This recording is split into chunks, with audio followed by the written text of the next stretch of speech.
નમસ્કાર, આપ જોઈ રહ્યા છો સ્પાર્ક ટુડે ન્યૂઝ। ભારે વરસાદ અને આગાહી વચ્ચે ખેડા જિલ્લામાં આવતીકાલે શાળાઓ બંધ રહેશે। જિલ્લાની તમામ આંગણવાડી, પ્રાથમિક, માધ્યમિક અને ઉચ્ચતર માધ્યમિક શાળાઓ બંધ રાખવા માટે કલેક્ટરે નિર્ણય લીધો છે। તકેદારીના ભાગરૂપે આ નિર્ણય લેવામાં આવ્યો છે। જિલ્લા કલેક્ટર દ્વારા આ વિશે જણાવવામાં આવ્યું। મહત્વની વાત છે કે જિલ્લાના વડામથક નડિયાદ અને મહેમદાબાદમાં 9 ઇંચ વરસાદ આજે વરસ્યો। સમગ્ર જિલ્લામાં સરેરાશ 6 ઇંચ જેટલો વરસાદ અને સોમવારના રોજ હજુ વધુ વરસાદ વરસશે તેવી આગાહી છે।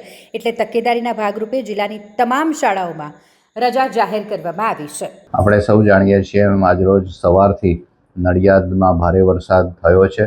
222 mm જેટલો વરસાદ આજે વરસી ચૂક્યો છે અને એના પરિણામે નીચાણવાળા વિસ્તારોમાં કેટલાક વિસ્તારોમાં પાણી ભરાવાની જે સમસ્યા ઊભી થઈ હતી એ તમામ સમસ્યાના નિવારણ માટે અમે અમારી તમામ ટીમો કાર્યરત કરીને, તમામ સાધનો કાર્યરત કરીને ઝડપથી પાણી ઓસરી જાય માટેના તમામ પ્રયત્નો મહાનગરપાલિકાએ કર્યા છે અને એમાં અમને મહદઅંશે સફળતા પણ મળી છે।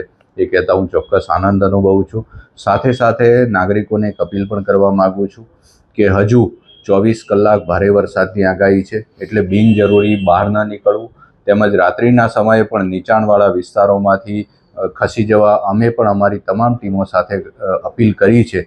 એ મુજબ નીચાણવાળા વિસ્તારોમાં કોઈ જાય નહીં। જ્યાં પાણીનો વેળો હોય કે એવી કોઈ જગ્યા હોય ત્યાંથી દૂર રહેવા માટે આપના માધ્યમથી હું અપીલ કરું છું। ખાસ કરીને સર, ફાયર બ્રિગેડ અને રેસ્ક્યુ ટીમોની કેટલી વ્યવસ્થા કરવામાં આવી છે અને કોઈને સ્થળાંતર કર્યા અત્યાર સુધી અમે કોઈ ઇવેક્યુએશન કર્યું નથી। એવી કોઈ આપણને નડિયાદમાં જરૂર નથી પડી, કારણ કે મહાનગરપાલિકાએ એનો અગાઉથી પ્લાન બનાવી રાખ્યો હતો અને એ મુજબ પાણીના નિકાલની વ્યવસ્થાઓ કરી છે।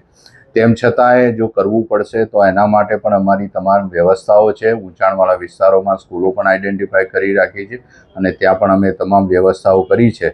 ફાયરથી માંડીને અમારી પાસે તમામ સાધનો ઉપલબ્ધ છે। ડ્રાઈવરો અને અમારી ટીમો રાત્રે પણ વોર્ડ વાઇઝ ઉપલબ્ધ છે। સાથે સાથે મહાનગરપાલિકામાં જે 10 ગામો ભળેલા છે એ ગામોમાં પણ કોઈ પણ સંજોગોમાં કોઈ પણ અવ્યવસ્થા ઊભી ન થાય એના માટેની પૂરતી તકેદારી રાખી છે। અમે પીપલગ, ઉત્તરસંડા, ડભાણ, કમળા, યોગીનગર, મંજીપુરા જેવા ગામોની પણ અત્યાર સુધીમાં મુલાકાત લઈ લીધી છે અને છેલ્લા 3 કલાકમાં અમારા તમામ લાયજન અધિકારીશ્રીઓએ તમામ વિસ્તારોની મુલાકાત લીધી છે।